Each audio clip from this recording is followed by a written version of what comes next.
everyone, welcome to A Stitch in Time. Today is Thursday, November 16th, 2023, and this is episode 271. I'm Carol, also known as Knits and Pearls on Ravelry, and I live east of Vancouver in the Fraser Valley of British Columbia, Canada, where it's a beautiful fall day, hardly a cloud in the sky. I hope you're all doing well, that you've had a good couple of weeks since we last spoke. I've had a great couple of weeks and I have lots of things to share with you today. Before I do that, just a reminder, there are a couple of make-alongs taking place in the Ravelry group. There is the year-long chatter thread, another year of stash, and also a monthly make-along called the Yarn of the Month Club. And if you like socks, you might be interested in my little mini series, Sock Season. I've been releasing new videos each Sunday for the past 5 or 6 weeks. I've kind of lost count, and I will do so for the foreseeable future. December's coming up. I'm going to be showing you all of my holiday and winter socks, and then we'll see what the new year brings. So I have a couple of finished projects this week to share with you, and I'm really excited about that. First up is a pair of socks. Actually, they're both socks. First up are the Mermaid Shell Socks. This is a pattern by Helen Stewart of Curious Handmade. This is the 5th pattern from the most recent Handmade Sock Society, and I knit them in Ancient Arts Sock NATO in the Bee's Knees colorway.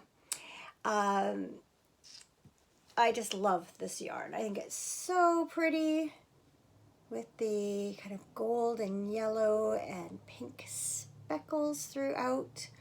It's a 1x1 twisted rib cuff. I'm gonna just turn it this way. I think that might catch the light better. There we go.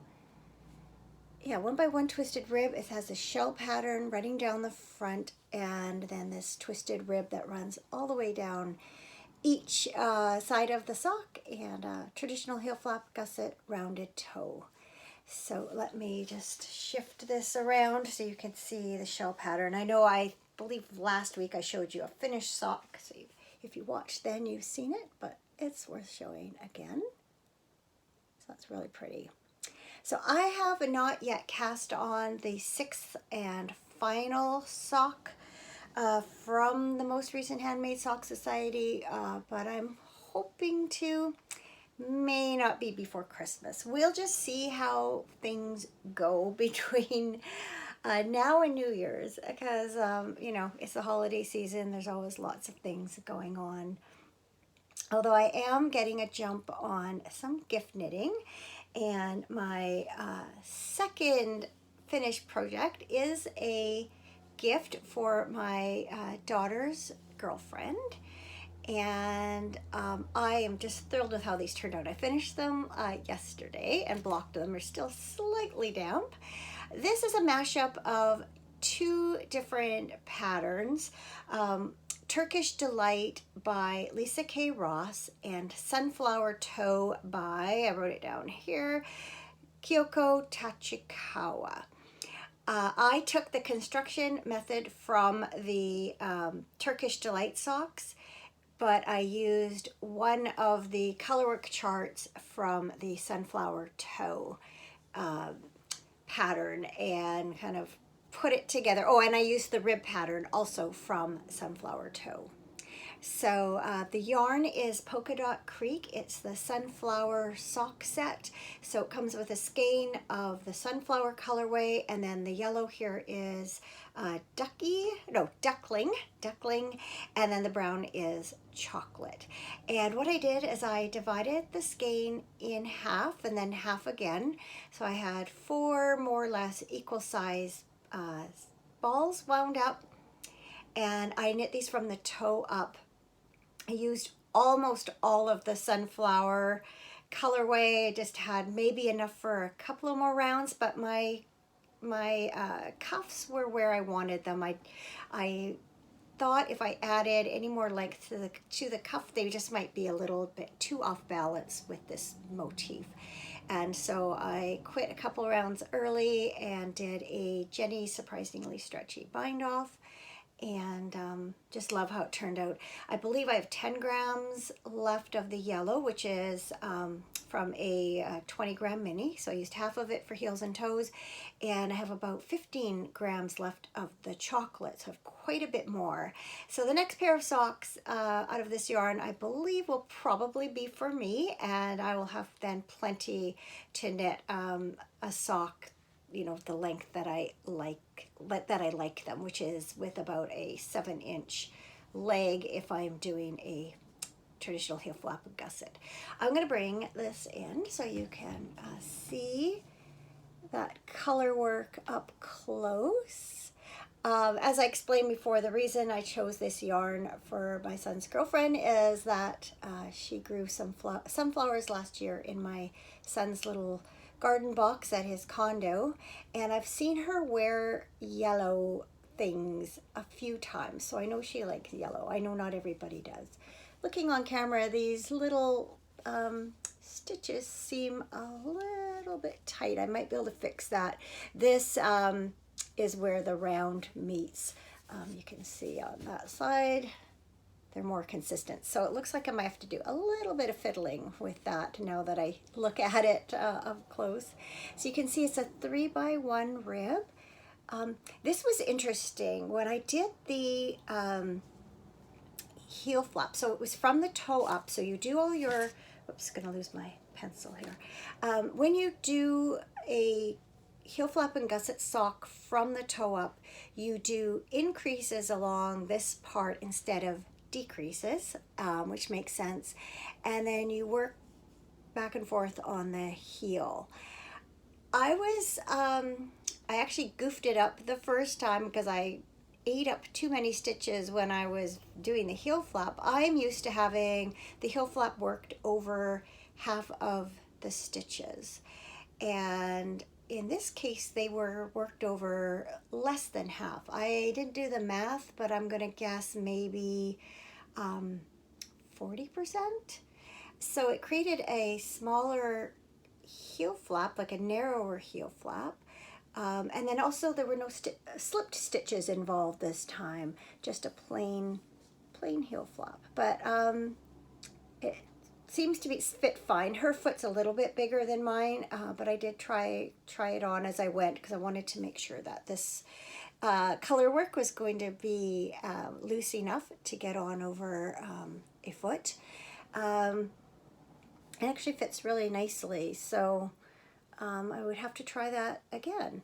But yeah, I found it interesting, no slipped stitches on the heel flap, so hopefully they'll still wear well. And then I did do the toe exactly as it was called for, except both for my gusset stitches and my toe stitches, I did knit in the front of the back instead of make ones. I just find it easier, and I don't mind the little line that it leaves in the work. So yes, I have a gift done, and I'm really happy with that. So that makes a couple of socks for Christmas that I have done for my daughter and my son's girlfriend. I got my brother-in-law's socks off to him for his birthday, and I have cast on a pair of socks for Cameron for Christmas, which I will show you in a couple of minutes. And I'm debating whether to do another pair of socks or maybe some fingerless gloves, something. I want to do something for my daughter-in-law. And that's about all the gift knitting I plan to do this year.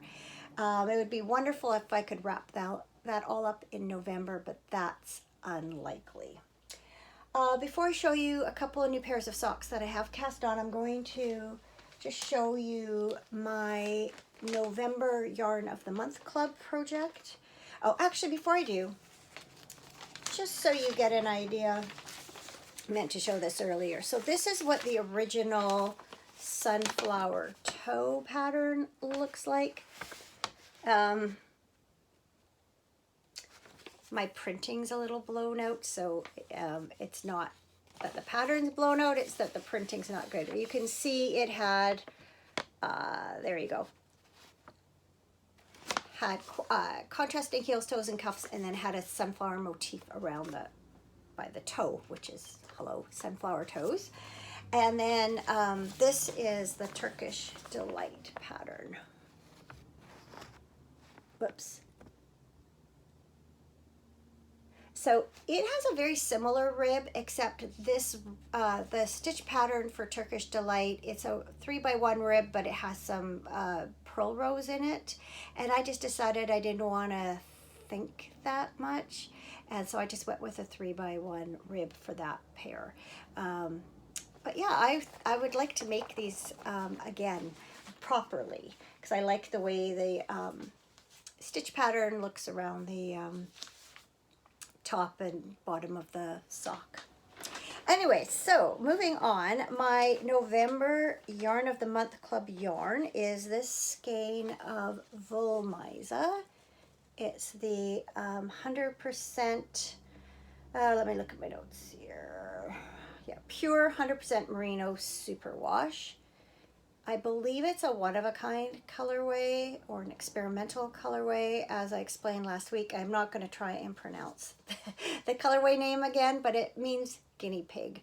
So I'm thinking that this was just a one-off or a trial or, you know, something. Anyway, it's gorgeous. And what I forgot to say also last episode is that my daughter gave this to me quite a number of years ago. We were both members of the Sock Knitters Anonymous group on Ravelry.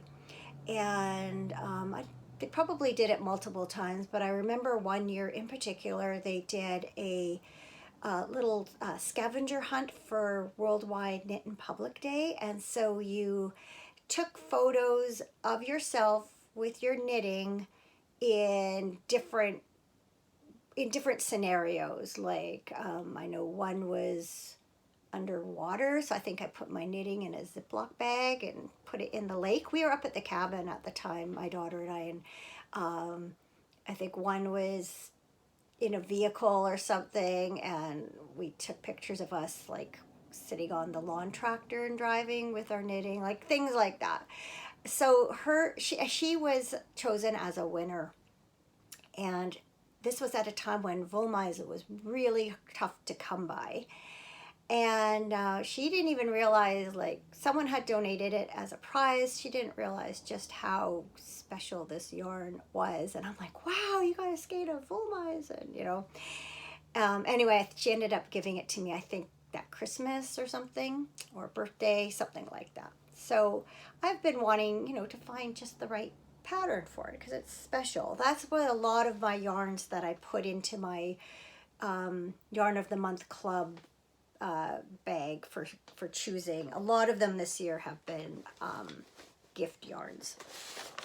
Anyway, I found this pattern that was originally knit with Wollmeise. It's called Strand Wanderer by Leah Victoria. So it's hard to read. Yeah, Leah Victoria. So this is, again, not a great photo because of the printing of how it looks. It is an asymmetrical triangular shawl, and it knits up in a really cool way because you are alternating between knitting back and forth across the width of the shawl, and then you turn and you work short rows and you knit vertically across.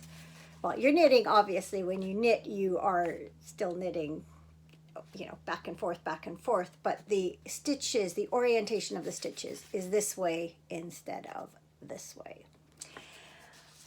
So the pattern says that they were able to do 18 short row stripes. I'm on to stripe 11.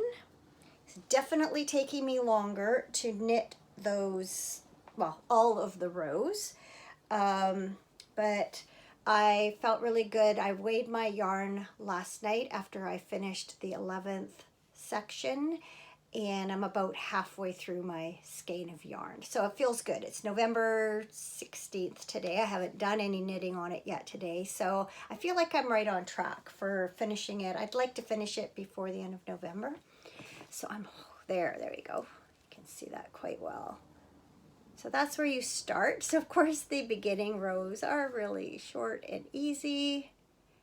And then as you move along, I'm actually thinking I'm showing you the wrong side, but you know what? It doesn't matter much because it looks very similar on the right and wrong side. So yeah, there's how you start, and then you start doing these short row sections. Now the pattern did suggest that your color sections on your yarn be a certain length, a minimum of a certain length. Mine are not, but I still think you can see the effect just fine, and I'm okay with that. But yes, these are there. That just caught the light just right there. There you go. Once again, I am using. I've got the blinds open today because it is so bright outside. But I'm using my ring light again, and I think that's helpful, especially like in those kind of cases where I show you something like this. Thank you for all the feedback that you gave me on it last week. Yeah, so coming along. So yeah, I have 11 of these short row sections. And so yeah, it really disappears back here, doesn't it? That color's more true because it is dark there. That's probably a pretty good indication of the real colors in it. It tends to blow out a little bit when I bring it in closer or brighten it up. So I'd say that's probably pretty accurate. It's very beautiful anyway. Gorgeous, gorgeous jewel tones. And I'm keeping it in this bag that I made. Thought with the umbrellas, it was very suitable for this time of year. We have had, rain off and on, and then also had sunflowers. So when I was working on the sunflower socks, I put my sock bag in here too, and I just seemed to go together. Oh, I better put the pattern back with it. I still need to look at the pattern for the beginning and end of the short row sections. Even though I have a pretty good idea of what I'm doing, I'm still keeping an eye on those. And I believe I mentioned last episode that I am also just altering the pattern a little bit. I'm slipping I'm slipping the last stitch of each row with the yarn in front, and then knitting that slipped stitch as the first stitch of each row. So I have nice slip stitch edging, and then you're supposed to do your whole row of short row shaping, which, is sometimes ending up being about, now it's about this long, and then you're supposed to go along the other edge and pick up all the into the garter bumps in all of those rows let me try that again. After you do the short rows back and forth, they're like 3 stitches wide. You then go along the edge and pick up into the garter bumps along that whole edge, and then that brings you back to working back and forth in the shawl. Maybe I should show that to you a little bit better.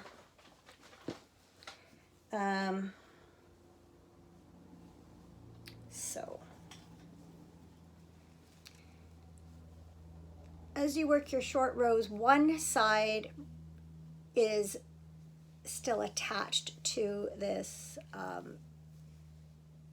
horizontal knitting, but then you have to pick up along the edge so that you can go and knit back and forth again. So you would pick up along this edge the whole length. So like here, you can see that section is now, quite long. So instead, I'm picking up into that edge as I go. Each time I knit across, I slip the little purl bump onto my left-hand needle and work my way back. So by the time I've done my whole short row stripe, all the stitches I need are already on my left-hand needle, and I just have to knit them back. probably butchering that explanation, but I'm just finding it a lot simpler to do it that way. The only thing is I have to knit them through the back loop because they end up oriented incorrectly. Anyway, just a little hack I'm doing just for, I think it's easier to handle, and it's kind of just, I don't know, I can make sure I'm picking up the right number of stitches each time doing it that way. Still using my fall leaves cup. It's definitely fall here. A lot of the leaves have fallen, and we've had some heavy frost a couple of mornings this week, including this morning. Yeah, just the weather is definitely, you know, cooling off, and it's changing. You can tell winter's on its way. Okay, so 2 new pairs of socks. So I had the sunflower socks at a stage where I could work on them in the car going up to my mom's this past weekend. But I wanted to have sort of some backup in case I got to a point on the socks where I couldn't work on them in the car. So I decided to open up my next personal sock yarn club bag. And what I opened up was this skein of yarn from Sweet Fiber. This is the Super Sweet Sock in the Smolder colorway, and this is from last fall's. That's gonna blow out. Let's see. That's the disadvantage of the ring light. There we go. Maybe. Nah, I don't think so. There we go. Anyway, it's from last fall's sock club. And so when I saw that, I thought, well, I don't really want to just knit that up into plain vanilla socks, because that's what I was looking for, is to cast on a pair of plain vanilla socks. And the color is like really good back here. That's very accurate. And I also thought this would make a great pair of socks for Cameron. So instead of doing plain vanilla socks with it, I cast on, whoops, another pair of toe-up socks, and I am doing a bamboo rib. So basically all it is, it's a 2x2 rib, and every 4 rows you purl a row. And I decided to do a toe-up sock because I wanted to make sure that I would have enough yarn. Men's socks, it's always a little iffy, and I just wanted to make sure I'd be okay. So I actually do have 2 going at once concurrently, and I think they're both about the same spot. And I am following pattern from you can see the ring light right there, can't you? Toe Up by Chrissy Gardner. Sorry, it's just going to be there.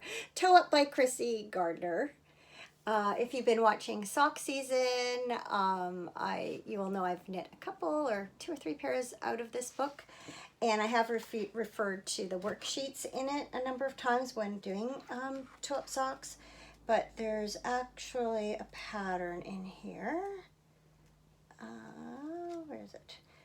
It's called Mix and Match Rib Sock Recipe.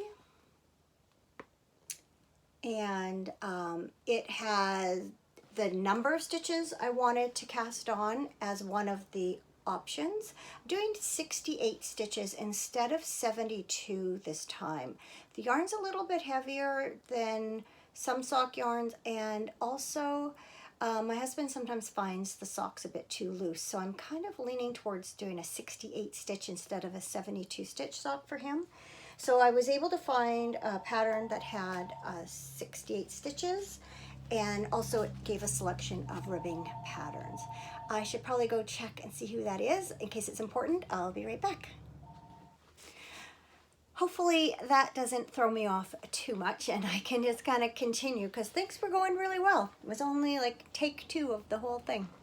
Anyway, there are 6 different rib patterns to choose from when you make these socks.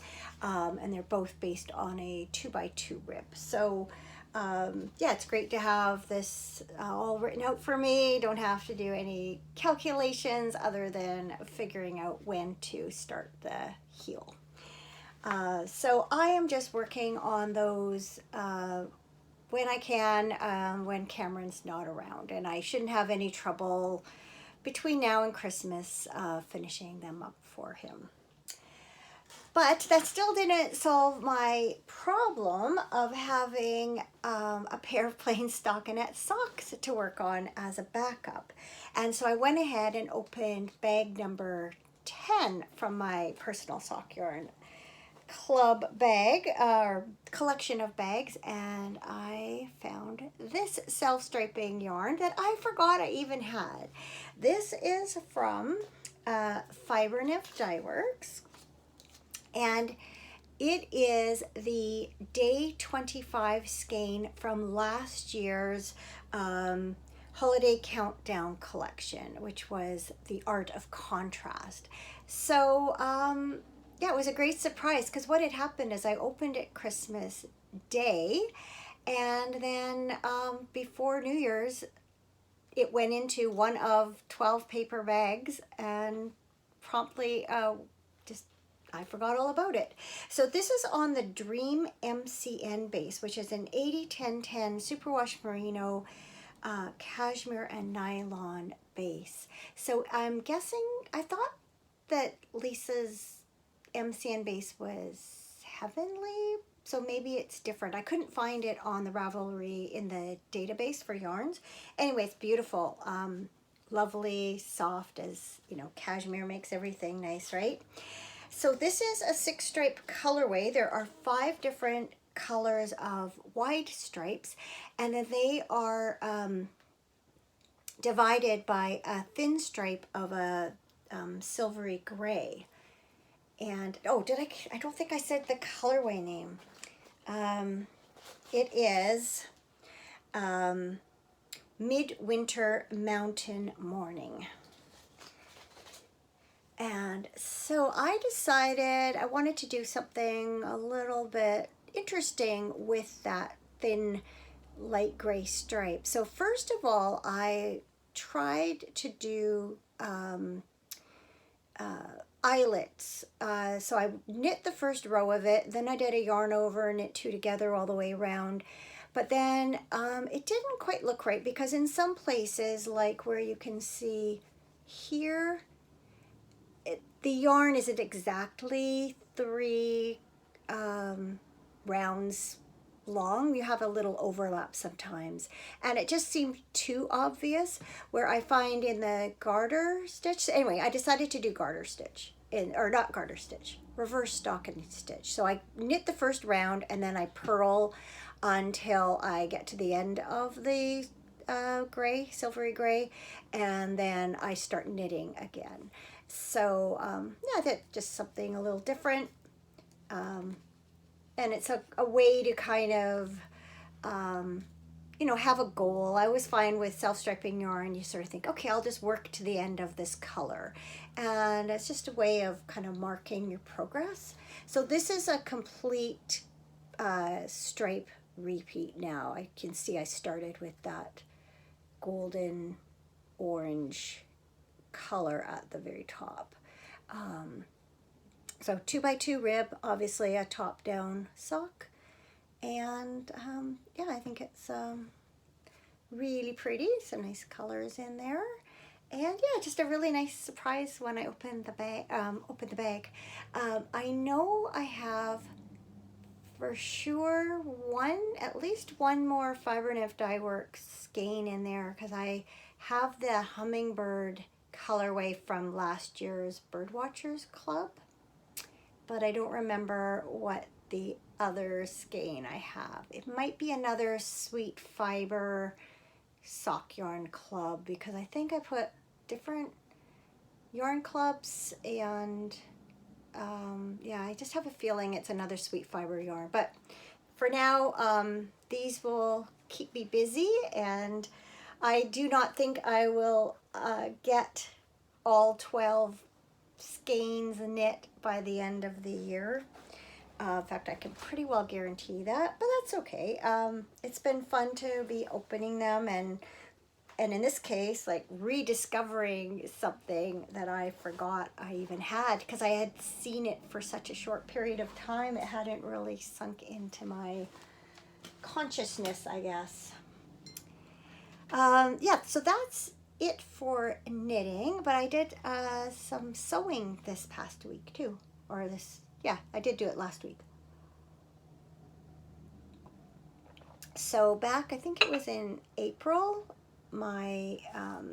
our nephew and his wife had a little girl, and I had bought this quilt pattern and set, quilt kit, I guess, for her, and it's called Lull the Lamb.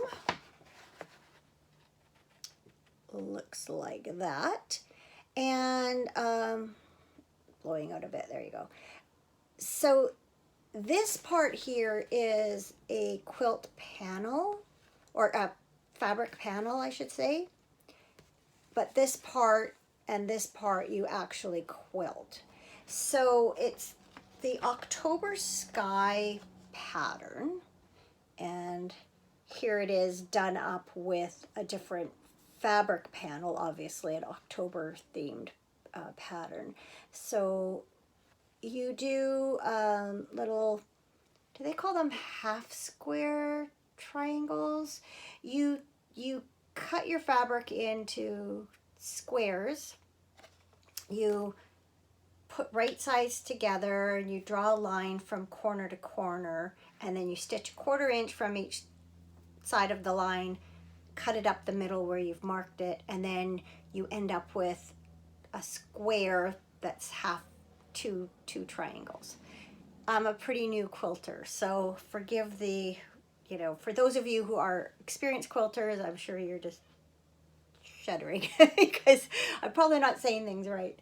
Anyway, that was the first time not the first time I did the triangles, but the first time I put them together in, a configuration, something like this. I'm always fascinated when you see quilts with these cool looking configurations, and then actually they're not so difficult. They just are, they look complicated.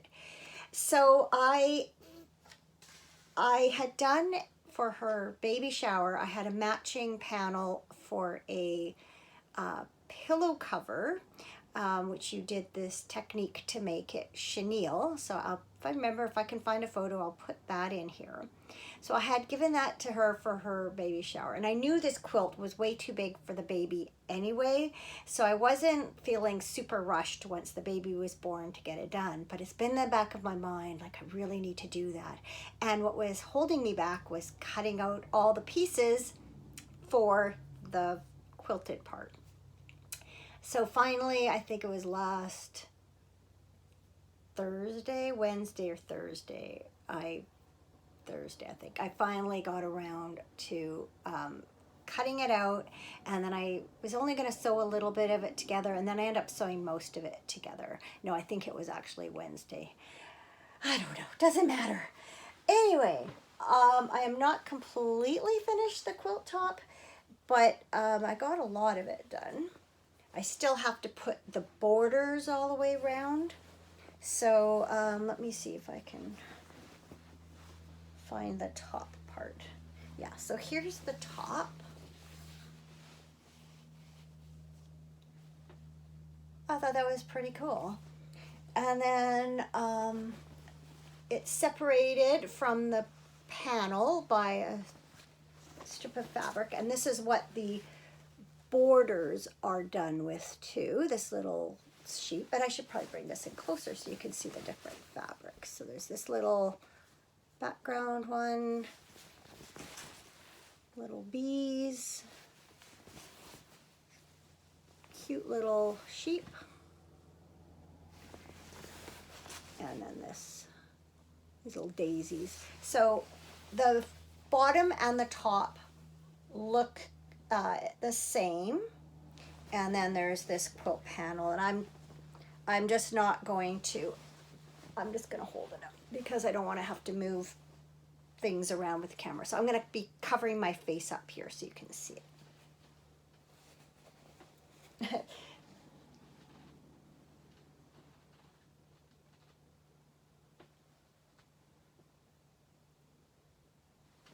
Want to make sure you could see everything. So really fun pattern fabrics in there. And then the little sheep that's in the middle, that's the same as on the, gosh, it's hard to manage it, to show you. There you go, that cute little sheep. That's on the cushion too. Fun fabrics. So I'm glad I didn't have to do this part myself, because I think that would be hard. At least it looks tough to me. I think I think a Dresden plate. I think that's what they call that. Anyway, so yeah, I have the whole top sewn together except for the border pieces. And then I bought some flannelette for the backing. And then this is the, oh, that's really blown out. Ugh. Still working on this ring light, trying to perfect things with it. Whoops.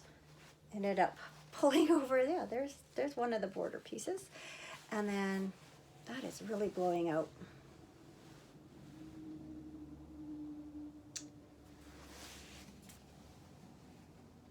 That color is better back here, I think. But that's what it looks like up close. I don't know how to fix that. Sorry. That's as good as it gets. As I always say, it's not a professional podcast here. Just doing the best I can. So anyway, yeah, I need to now get back to that and sew the rest of the quilt top together, and then do my quilt top batting and backing sandwich, do some quilting on the top, or on the whole thing, and then bind it. So I wouldn't say it's half done. It's probably a little less than half done. I don't know. It was fun putting those pieces together, though. It turned out better than I thought. Except my walking foot was not working, and I had to do the piecing without it, but it made out okay. So, oh, I wanted to say a couple more things about this.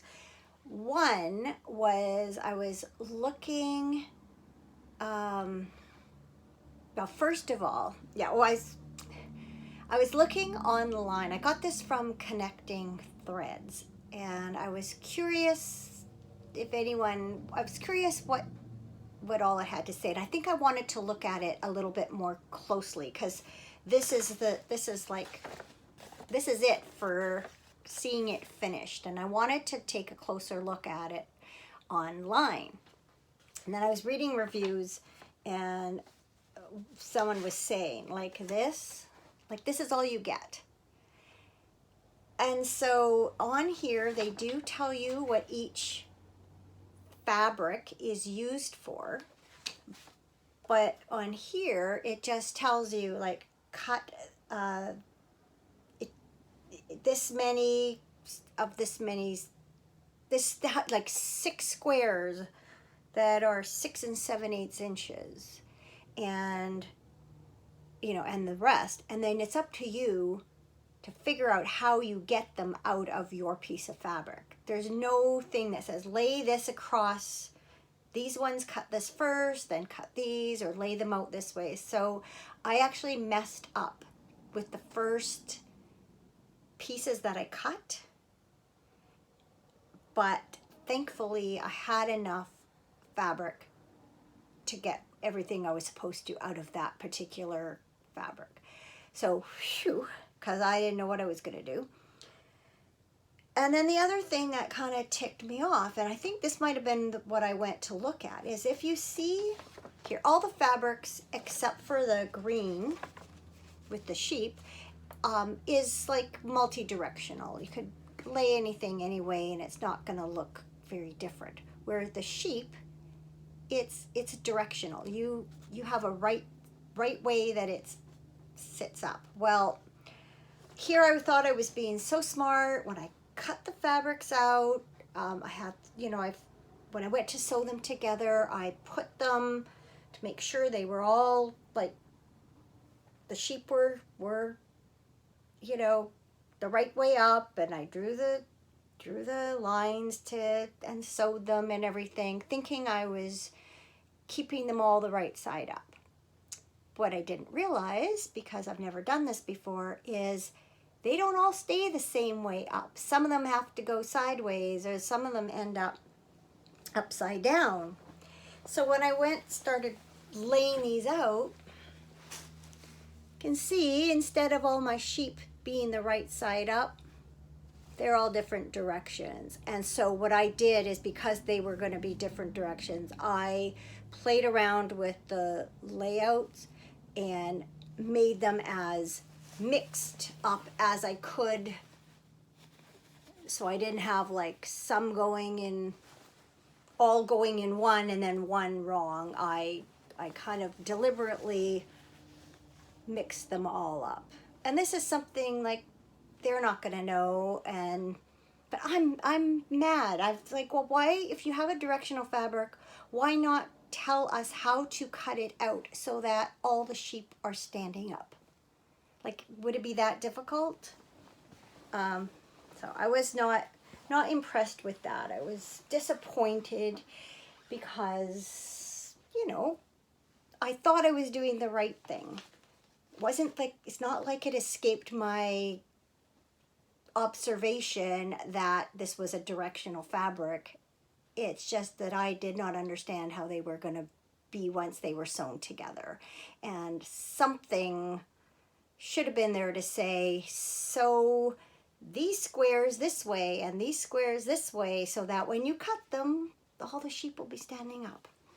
Anyway, it's first world problem. Still, it ticks me off. I cannot tell a lie.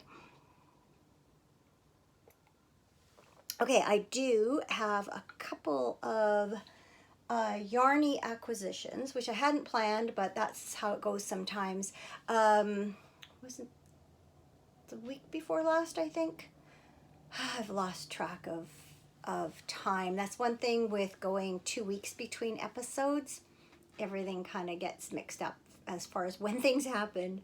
But anyway, my daughter phoned up one morning and said that she had to run a couple of errands, including one at the yarn shop, and did I want to meet her there and then maybe go for coffee after. And so I did meet her down there, and as it was, I needed a new set of needles for my Yarn of the Month Club project. I had some, I don't think I mentioned, that's being knit on 2.5 millimeter needles, which is really small for a shawl. Usually on fingering weight for a shawl, you're somewhere around 3.5 millimeters. Anyway, my one pair of 2.5 millimeter needles, even though I tried to relax the cord between the needle tips, I couldn't get it really relaxed, and it was kind of curling up on me, so I ended up buying a new set of needles. So that worked out great. But looking around, I also this yarn caught my eye. Very autumnal. It's a Queensland collection, Rainbow Beach. It's a pure Australian superwash wool, and it is colorway 104. Now, I would be inclined to say Moonwynd, but I think see, that's one thing I don't like about this ring light, is it's blowing things out. Maybe I have to, let's see. Can you see that? I think it's having both the blinds open and the ring light. So it's Moon, W-I-N-D. And I believe W-Y-N-D is pronounced wind. So I think it's Moonwynd. That is not a word we really use here in Canada. I know in novels that I've read that are set in the UK, the wind is like a type of street, like we would use avenue or place or crescent. I think wind is another name for a type of street, but I don't even know what kind of street it is. I just know I've read it in novels. So anyway, Moonwynd, I think is how you pronounce it. Not super important. This is I think it's a similar idea to like the color changing yarns like Spin Cycle or Zauberball Crazy. And I thought this would look really nice as part of like a yoked sweater or something. And in my stash, I have 3 skeins of Barocco Ultra Alpaca Fine in a warm red color that I think would look fantastic with this. Somehow blended. This also has some darker purple, and I happen to have kind of a plummy color of the same yarn. So that's kind of what I'm thinking may end up paired with this, but it's not going to be anytime soon. It's just that I just really liked it, so I grabbed it. One second here. Sorry, just had to wipe my nose. I think I am starting to come down with a bit of a cold. Cameron sort of came down with one over the weekend, and I think it's my turn. So I'm crossing fingers that it doesn't end up too bad. Anyway, we looked at the sale bin, and they have these 2 skeins of, it's Queensland collection. This is called Dungarees Rainbow Tweed. It is spun from recycled jeans, and it's like tons on here. There's for 100 grams, there's 459 yards or 420 meters, and I got both skeins for like 20 bucks. This is the Rhubarb colorway. That's pretty true, maybe slightly less bright. That's color 3007. And I just thought it would be make for a pretty summer top. So yeah, that color is pretty good there. So yeah, I thought for $20 I couldn't go wrong. And even if I end up not using it and, you know, giving it away or whatever, it's not bad. So it's kind of neat. It's got a bit of a heathery look to it. So fun.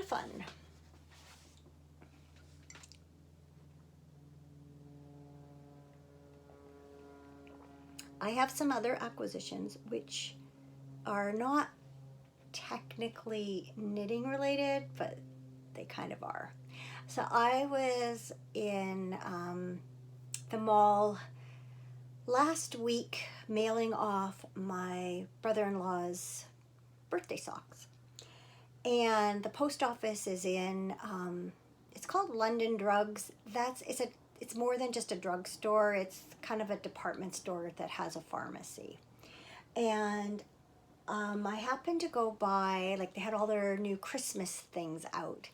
And if you watched Vlogmas last year, you will know that I had a little cardboard Christmas village set for years and years, and I replaced it last year with some resin buildings. And I got some of them at London Drugs last year. So anyway, I went by to see what they had this year. And how could I not have bought this? Can you read that? It's the Knit and Needle Yarn Shop. And it has a little light in it. So I thought, okay, I need this. Now, it doesn't really, okay. when I bought my new things, my new buildings for my new village, I sort of planned to do like a Victorian style scene again, because that's what my paper, my cardboard ones were. And I had all these little Victorian style figurines and things. But I thought, well, this is not Victorian at all. But I thought, well, worst case scenario, I'll just put it in the craft room, right? But then what I had also seen was,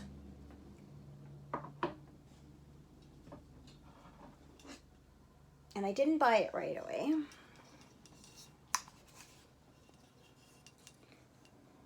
Here, I'm going to turn it on, turn the lights on.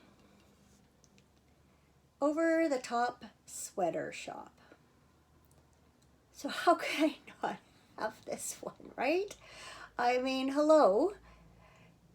So then I thought about it, and actually I think one or two of the buildings that I did get last year were not specifically Victorian, but like this, the building itself was Victorian styled. But one I had gotten for Christmas from my sister was like a bed and breakfast. It's not like Victorians had bed and breakfast. So I thought, well, if I get some buildings that are more, modern themed, if I swapped out my figurines for the modern day figurines, then everything I own would work doing that. So that's what I'm doing. Did I mention they were on sale? So this weekend I bought several new buildings and a bunch of new modern figurines. So anyway, love that. I'm not going to show you everything that I got, but I did get one more large building. I like too that they're not all big. Like this one is just a little one, right? So that adds to the scene. Anyway, the other one that I got, that's a big building. Again, because how could I not? It's a wine and chocolate shop. So, wine, chocolate. That just, well, the wine and chocolate speaks to me, and the wine speaks to my husband. So anyway, this is mostly for me. He likes to see them all lit up, but it's not something he ever, worries about setting up or cares that much about. Anyway, so I have a few new buildings for my village. That should do it, because I also got I got a couple of little ones. One is a candle shop, and one is like Christmas wreaths and stuff like that. So that should fill up my mantle where I put it. And now I've got some new little figurines. I picked up a couple new little trees, stuff like that. So looking forward to setting that up now that I have all the pieces. But not yet, because I might set it up before December 1st, but I won't turn it on until December 1st. I'm very picky about when my Christmas things go up. I like November to be over before Christmas decorations go up. And of course, our Thanksgiving, I know in the US, a lot of people put their Christmas decorations up in time for Thanksgiving because it's near the end of November, but I like November to be over before we actually have our decorations out. If we put our Christmas lights up, we won't turn them on till December 1st. That's just how I am. All right, that is it for all of the knitting and quilting and acquisitions. Now it's time to talk about life stuff.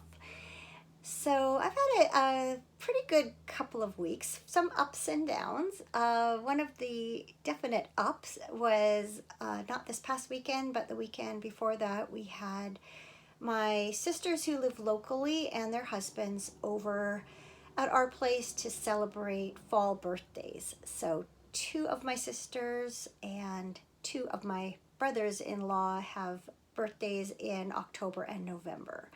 And 3 out of the 4 live locally. So we all just provided an appetizer, and then I made a cheesecake for dessert. And we just had a really nice time. We probably haven't been together maybe since we did spring birthdays, or maybe it was Mother's Day. Can't remember. Anyway, it's been a while. So we had a great time. Unfortunately, the closer I got to bedtime, the worse I was feeling. And long story short, I was sick to my stomach and just don't know where that came from. I don't know if I had food poisoning or a stomach bug. I was lying there in bed and I was just picturing everybody in their individual homes doing the same thing I was doing. And yet Cameron was fine. And so I got up in the morning and texted, "How is everyone?" Because I was really sick last night, and everyone was fine. So I'm not really sure what happened. I had gotten my COVID and flu shots on the Friday, I think it was. And I was feeling a little bit off before everyone even came over, but very slightly off. And it just got worse as the day went on. So I'm not really sure what happened. Thankfully, I was over it pretty quickly. I did stay home from curling Monday night. If I'd had to go, I'm sure I could have curled, but I just thought it was better not to because I knew I had to curl Tuesday morning too. Yeah, so thankfully I got over it quickly, but whew, didn't see that coming.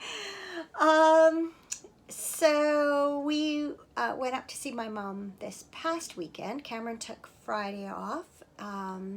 It was Remembrance Day on Saturday, and so the stat holiday for that was Monday. So he had 4 days off.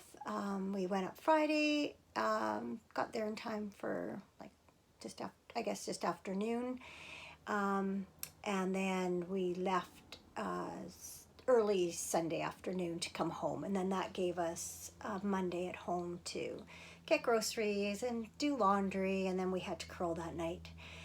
So yeah, we had a really great visit with my mom. We went to Remembrance Day ceremonies with her at the Memorial Hall. And then afterwards, the Legion hosted a lunch. So we went over there and had lunch there. And so yeah, it was just a really nice visit. I got some knitting done in the car there and back and while I was there. So watched some curling on TV and played some cards. Just visited. It was really nice. It was good to be there.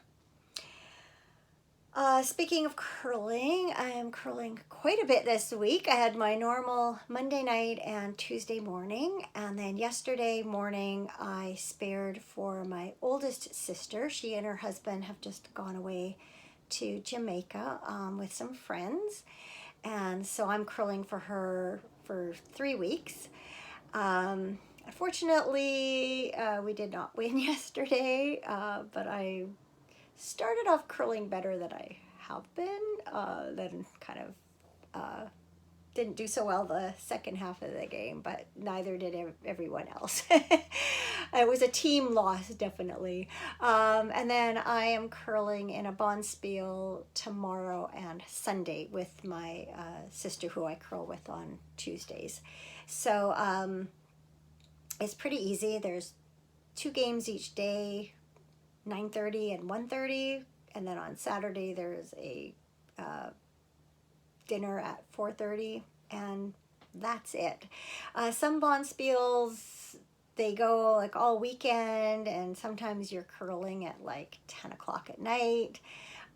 So I'm happy to just have it the way it is. Sounds like it'll be pretty easy. One of the other women we're curling with, I think I spared with her once or twice in the past. She used to curl as part of our Thursday night ladies league, so I'm familiar with her.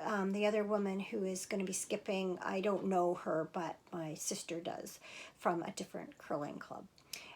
So yeah, it should be fun. I think that's about all that's going on, which leads us to something good. I actually have two good things this week. One is last week for a couple of days we had hundreds of snow geese coming in and out of the fields behind us. I am surmising that they were migrating because it was just numbers like that for 2 days. I think there were some a little bit before and a little bit after, but one day they would have this huge, they practically carpet the field, and then something would make them take off and you'd see them flying around the valley and then come settling back down. And there were Canada geese in there among them. I am not positive. I zoomed in as much as I could. I think they might be lesser snow geese, and there's greater snow geese and lesser snow geese, and I think from the photos I think they're the lesser snow geese because they had their beaks weren't as bright a color. I'm not really sure, but they were noisy and there was just this busyness going on. I just kept going to the window and looking at them. So I'm going to put a little bit of video, maybe photos at the end if you're interested in seeing that. Because I've never seen that before. In all these years we've lived here, I've never seen that before. So that was very cool. And then my other something good is soup.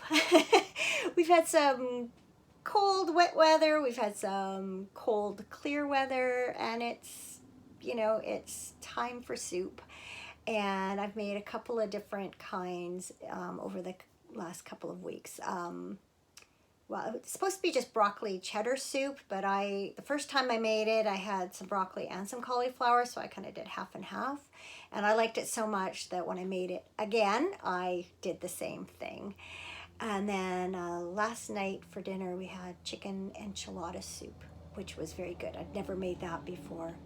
So I've printed off a few different soup recipes that I'm intending to try coming up. One is like a lemon chicken, which I think will be good too.